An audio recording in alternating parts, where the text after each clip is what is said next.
Hello everyone, எல்லோரும் எப்படி இருக்கீங்க? இன்றைக்கி நம்ம என்ன செய்ய போகிறோம்னு பார்த்தீங்கன்னா, கோயம்புத்தூர் சைடில் ரொம்ப ஃபேமஸான டிஷ் சந்தகை தான் செய்ய போகிறோம். வாங்க வீடியோக்குள்ளே போகலாம். மாவு எப்படி ஆட்டணுங்கிறத ஃபுல் வீடியோவில் சொல்லியிருக்கேன். அந்த வீடியோவோட சின்ன ப்ளே பட்டன் கீழே இருக்கும், அதை கிளிக் பண்ணி பார்த்துக்கோங்க. ஒரு கடாய் அடுப்பில் வச்சு பற்ற வச்சிடலாம். இப்போ அதில் தேங்காய் எண்ணெய் ஊற்றிக்கலாம். எண்ணெய் நல்லா காஞ்சதும் நம்ம அரைச்சி வச்சுருக்க அந்த மாவு எடுத்து ஊற்றிடலாம். இப்போ இதை நல்லா கலக்கி விட்டுக்கிட்டே இருங்க. நான் இப்போ தான் புதுசாக சேனல் க்ரியேட் பண்ணியிருக்கேன். நீங்கள் ஒரு சப்ஸ்கிரைப் பண்ணிங்கன்னா எனக்கு அது ஒரு மோட்டிவேஷனாக இருக்கும். நீங்கள் சப்ஸ்கிரைப் பட்டனை தட்டி விட்டுட்டு அடுத்து என்ன செய்யலாங்கிறத கமெண்ட்டில் சொல்லிட்டு போங்க, நம்ம செஞ்சிடலாம். இந்த சந்தகையை நானும் என் அம்மாவும் சேர்ந்து தான் செஞ்சோம். இந்த மாதிரி மாவு கெட்டியாக இருந்தோடனே தொட்டு பார்த்தா கையில் ஒட்டக்கூடாது, அந்த பதத்துக்கு நல்லா கிளறி விட்டுக்கோங்க. இப்போ நம்ம கிளறி வச்சுருக்க மாவை ஒவ்வொன்றா கையில் பிடிச்சி அதில் எடுத்து வச்சிட வேண்டியது தான். எல்லா மாவையும் வச்சுருங்க. இப்போ மூடி வச்சுருங்க.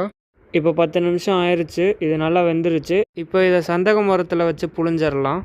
இந்த சந்தக மரம் எங்கள் கொள்ளுப்பாட்டி காலத்தில் வாங்கினது இன்னும் உழைக்குது எங்கள் கிட்ட. நம்ம வேக வச்ச மாவை இப்போ இதுக்குள்ளே போட்டுடலாம். இதை இப்போ புழிஞ்சிடலாம். இந்த மாதிரி எல்லா மாவையும் புழிஞ்சு எடுத்துருங்க. இதை புளியறதுக்குள்ளே என் பெண்டு கலண்டுருச்சுங்க. இப்போ ஸ்டவ்வை பற்ற வச்சுட்டு கிளறி விடுறக்கு வசதியாக ஒரு பெரிய குண்டை எடுத்து வச்சுக்கோங்க. இப்போ 3 ஸ்பூன் அளவு தேங்காய் எண்ணெய் ஊற்றிக்கோங்க. எண்ணெய் காஞ்சதும் கடுகு, உளுத்தம்பருப்பு சேர்த்துக்கலாம். உளுந்து கலர் சேஞ்ச் ஆகிற வரைக்கும் நல்லா வறுத்து விடுங்க. இப்போ நம்ம பொடி பொடியாக நறுக்கி வச்சுருக்க பெரிய வெங்காயம், கருவேப்பிலை, வரமிளகாயெல்லாம் சேர்த்துக்கலாம். இதை நல்லா வதக்கி விடுங்க, வெங்காயம் நல்லா வதங்குற வரைக்கும். இப்போ இந்த வெங்காயத்துக்கு அளவாக மட்டும் உப்பு சேருங்க, ஏன்னா நம்ம ஆல்ரெடி மாவாட்டையிலேயே உப்பு போட்டு தான் ஆட்டியிருக்கோம். இப்போ வெங்காயம் நல்லா வதங்கிருச்சு. இப்போ 1/2 ஸ்பூன் அளவுக்கு மஞ்சள் தூள் சேர்த்துட்டு நம்ம புளிஞ்சு வச்சுருக்க லெமனை இதில் சேர்த்துக்கலாம்.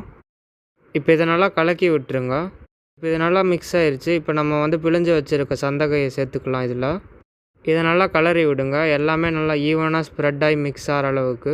இப்போ இதை நல்லா மிக்ஸ் பண்ணியாச்சு. கடைசியாக இறக்க போகையில் கொத்தமல்லி தழை போட்டு இறக்கிற வேண்டியது தான். அவ்வளவுதாங்க, அருமையான சந்தகை ரெடி ஆயிடுச்சு. இதை உங்கள் குழந்தைகளுக்கு செஞ்சு தந்து பாருங்கள், விரும்பி சாப்பிடுவாங்க. இந்த வீடியோ உங்களுக்கு பிடிச்சிருந்தா லைக் பண்ணுங்கள், கமெண்ட் பண்ணுங்கள், ஷேர் பண்ணுங்கள், மறக்காமல் சப்ஸ்கிரைப் பண்ணுங்கள். தேங்க்ஸ் ஃபார் வாட்சிங்.